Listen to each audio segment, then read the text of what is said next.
Good afternoon, this is CycleCamp, and I have another interesting firearm for you today, which I've just added to my collection. This is the French MAS 4956 battle rifle. The battle rifle is a 7.5 by 54 caliber, so it fires a 7.5 by 54 caliber Swiss. I'm sorry, French, I'll be alright. The Swiss is a 7.5 by 55, so you can see they would be pretty similar, but this is the 7.5 by 54 French round. It's a direct impingement gas operated design. The original rifle, the 49 that this is based on, was produced around 1949 and was adopted by the French military in July of 1949. The 49 and the 4956 have a reputation for accuracy, reliability, and they are easily maintained even in adverse conditions because they are very simple. They are very simply constructed guns, as we'll see later on. These firearms have a built-in milled scope rail right here. There's a milled scope rail right in this area where you can attach a scope. There were two different scopes. There was a sniper scope, and then there was a night sighting device, and then there was a regular scope for regular guys. And both the 49 and the 4956 have these features. The 4956 was eventually replaced by the FAMAS, the FAMAS bullpup assault rifle in 1979. So this firearm, between the 49 and the 4956, which are very, very similar guns, they had quite a long history. The Model 49 was used later in the First Indochina War, the Algerian War, and the Suez Crisis. The 4956 then replaced it based on some lessons they learned during the use of those rifles in those conflicts. The 4956 is an upgrade of the 49.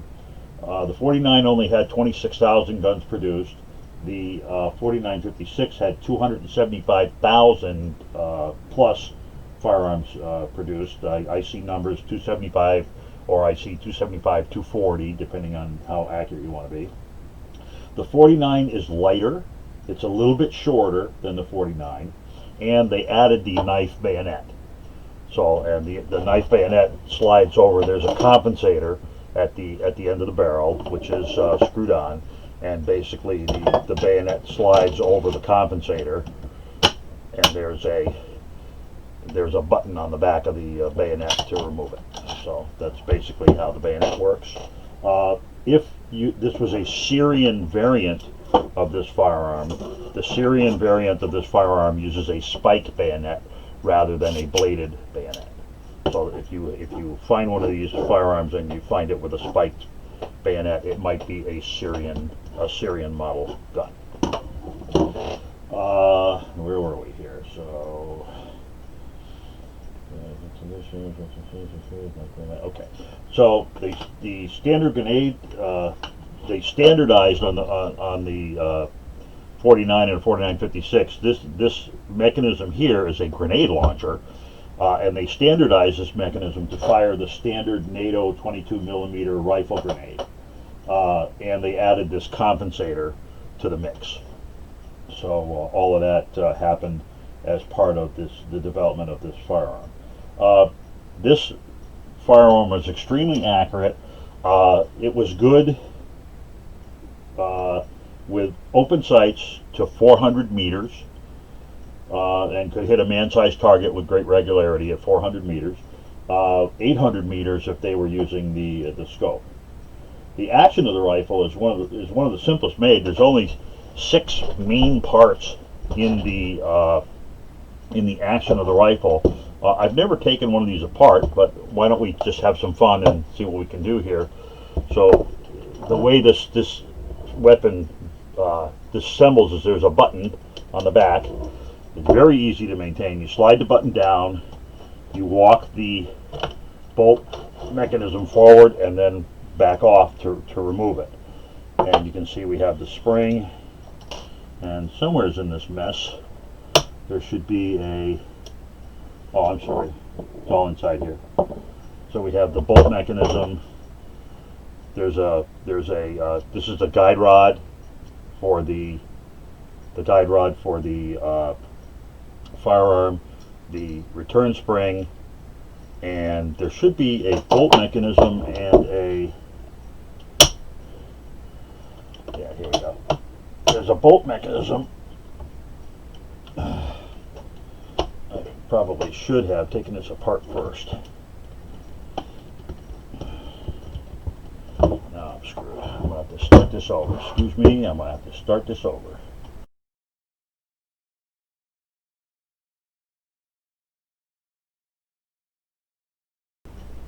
Hi, sorry about that. Because I've never actually taken one of these apart before I turned this camera on, I didn't realize I needed to put the hammer down, and that was obviously stupid, and I jammed the bolt mechanism when I was trying to take it out. So let's try it again. So anyway, there's a button on the back. You pull the button down. That allows you to slide this top cover forward and bring it back. Okay, so now we have the top cover off. This is the return spring for the bolt. On the bottom of the top cover is the guide rod. This whole thing with the pin on it, bullet-shaped thing, is actually the guide rod. And now I have taken and pushed the bolt all the way down so this won't get stuck. Now I can walk the bolt back and lift it out. Here's the bolt carrier assembly. Here is the bolt. And of course, I got stuck again. Again, we're all kind of learning at the same time. Here we go. I walked it down too far. And here is the bolt.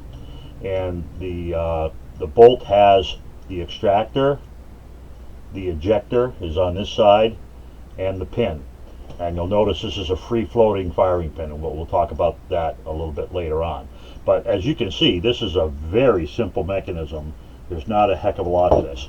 Now I'm going to attempt to put this back together, which ought to be a real hoot, because when I tried to put it together last time, it was not very easy to do, actually.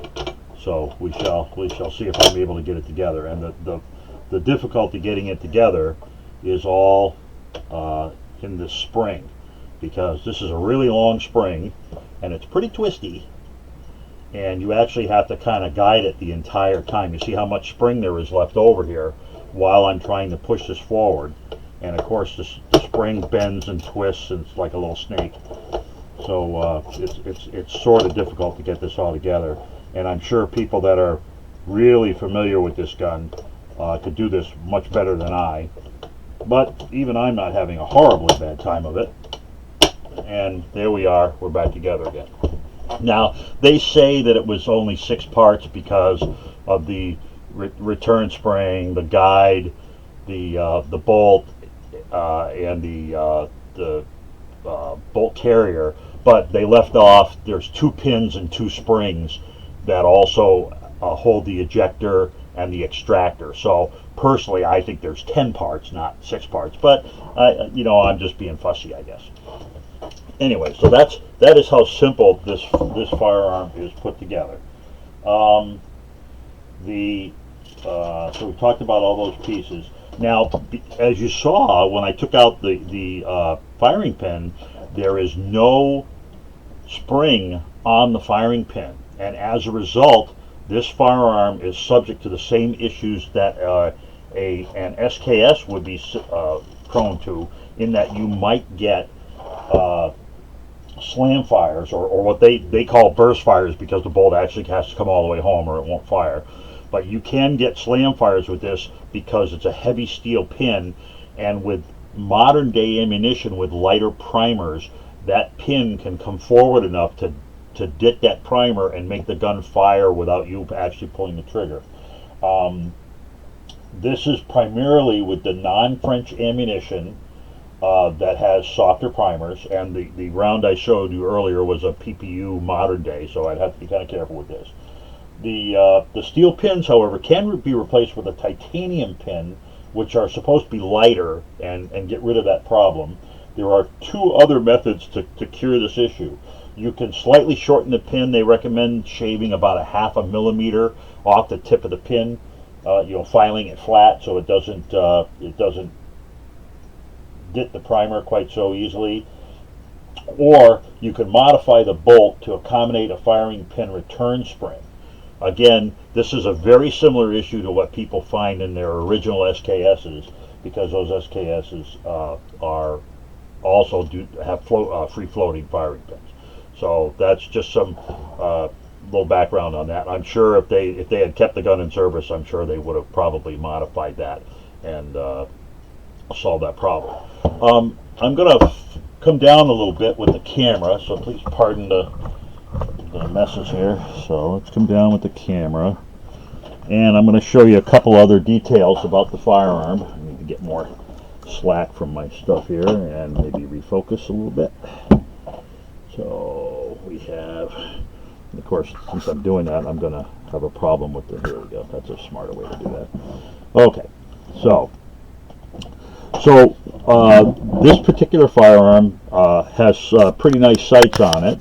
They're graduated out to 1,200 meters, and this sight is adjustable both for elevation, and I think it's interesting that only the inside piece moves, not the entire. On a lot of these ladder sights, the entire thing walks, but this one works a little bit differently. And this one is also set up for elevation. It has this elevation screw as well. And I don't know if I'll be able to get it in the picture, but this uses a peep style sight in the rear. So here in the rear, let me turn it like this. So here in the rear, you can see there's a peep style sight right here, which picks up the main sight in the front, which is again your standard pin with you know, the ears to protect it from being damaged during battle and stuff. So that's basically the sighting system that's used on the firearm. I'm destroying my office here as I move this gun around. Okay. Let's talk about the grenade launcher for a minute. This is pretty neat. So what they did on the grenade launcher, I'm going to come up just a little bit more. Here we go. What we did on the grenade launcher is they put a gas stop mechanism on here. So when you flip this tab up, which is the first thing you have to do, this actually cuts the piston. The gas for the piston mechanism starts right here. And this is actually a valve, a check valve, and when you put it in the down position, it allows the gas to go straight into the back of the firearm for the direct impingement gas system. When you lift it up, it stops it, it shuts it off. So no gas comes down into the bolt mechanism to operate the bolt mechanism. Now, when you're going to use this thing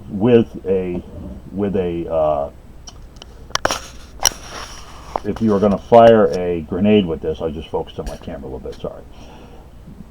There's basically a sight, and this is a two-position sight. So you have one position here at 45 degrees, and you have another position here at 74 degrees.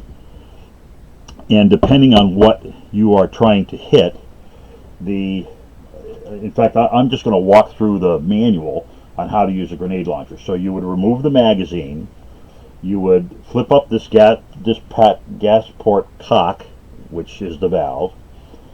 You would raise the sighting bar to one of its two stops, either 45 degrees or 74 degrees, and you'd adjust this sliding ring. And there's a button, you may hear, there's a button on this, and you push this button, and now you can slide this ring, and you may be able to see, I'm pretty sure you can see on this, you can see the numbers that are stamped in there. And those numbers indicate the distances that you're looking at. So if on the first stop, your range is between 200 and 400 meters, the first stop of this sighting leaf here. And on the second stop, your distance is between 100 and 200 meters. And after you decide which range you're shooting in, you adjust this ring for the appropriate range. The numbers appear below the slide ring, so wherever you set the ring, so for instance there would be, that's 13, so that's 100, that would be 130 meters. If you're on the 74 degrees, so if you're at the higher degrees, you read these numbers as direct powers of 10. So sorry, you would read these as direct powers of 10. So 9 would be 90 meters, 13 would be 130 meters, you know, so on and so forth. If you're at 45 degrees, you multiply them by 2. So you get twice the effective range when you're at 45 degrees. Okay, and the range on this ring, if you looked at all the numbers, they go from 9 at the very top to 19. So that's basically, you know, how that works. Okay, and that's all the main components of the firearm. These are pretty easy to see or to see and even interact because of this nylon thing on the bolt charging handle. This nylon, it's a knurled knob that they have on the bolt charging mechanism. Now I'm going to turn the gun back over this way and talk a little bit about it. So I don't know if you can really tell, but this gun is in incredible condition. I mean, it is really in beautiful shape, and that is because I don't think it's ever seen real service. I don't believe this firearm has ever seen real service, and we'll talk about why in a second. But this one it's almost in unissued shape. The woodwork on this is absolutely gorgeous, with no nicks or scratches, beautiful grain, nice finish, very well done. The metal work on the firearm is again in beautiful shape. I don't know what kind of coating this is. It doesn't look like it's blued. It looks more like it's parkerized or something, but it's again in beautiful shape. It has some handling marks, you know, some little small discolorations because of the you know, from being handled and played around with in the armory and stuff. This firearm has a G prefix. You can't read these are way too faint, but this has a G prefix serial number, and the G prefix serial number indicates that this was made sometime between 1958 and 1960. And the French, unfortunately, they're great wine drinkers, but they're really lousy bookkeepers apparently, and so it's relatively difficult to place these. Most people have to figure this out by comparing the serial numbers of guns with known provenance. But all I could find on the web was that this was made between 1958 and 1960. But the interesting thing about this gun is that it has been re-arsenaled, and it has been re-arsenaled twice. So let me see if I can get a flashlight on this so you can see it better. No, that makes it even worse. Let me try something else. The bottom line is on the firearm, there are 2 stamps. You can almost make them out. Maybe if I come down just a little further, you can make them out a little better. But there are 2 stamps on the firearm. And basically, they're square boxes. One is pretty faint. The other one is in pretty good shape. Yeah, you can just about see that. There you go. Okay. So you'll see the first box with the P71 and the second box with the P92. The P indicates which armory it was, and I'm so sorry I can't remember. Maybe I'll look it up and put it put a comment on the thing later on. But this firearm was re-arsenaled in 1971 and again in 92, which is kind of odd really, because they stopped using them in 79. But apparently the French have this habit of mothballing military arms like this. They re-armor them, they get them all cleaned up, and they put them away. And that apparently is where this one came from. So that probably explains why the furniture and the you can see some very light scratches on this, but the finish on the metalwork on this is you know, for a firearm this old, it is in phenomenal shape. And I mean, look at the grain on this wood is just gorgeous, and the finish and all that. And it's got a, you know, practically new leather strap on it and all that other stuff. It's just really in very nice shape. I would say it has, and it has the original, you know, grenade launcher and all the hardware and all that, which is very lucky. And it also does not have, I didn't notice, maybe there are on here, but there's no import marks on this. Let me look, 7.6 France. Oh, yes, there is. There's a very, very faint import mark from CAI right here on the back. So there, and it's very, you almost wouldn't notice it, and I hadn't noticed it before this, but there's a very light CAI mark on this. Now, a lot of these guns you can find. I paid a good penny for this. Oh, and here's the detachable box magazine. Another interesting thing about this is the box magazine. The clamp mechanism is with the spring and all that is actually on the magazine, and there's just a big groove in the gun that the magazine snaps into. So I found that pretty interesting. One of the things that happened with these when CAI was bringing them in is they modified them. I was going to say rebarreled, but that's not true. They rechambered them to handle a 308 round. And from all that I have read, these conversions are terrible, and they screwed the gun up. And that is because this firearm, the French 7.5 by 54, does not have anywhere near the internal pressure of a 308.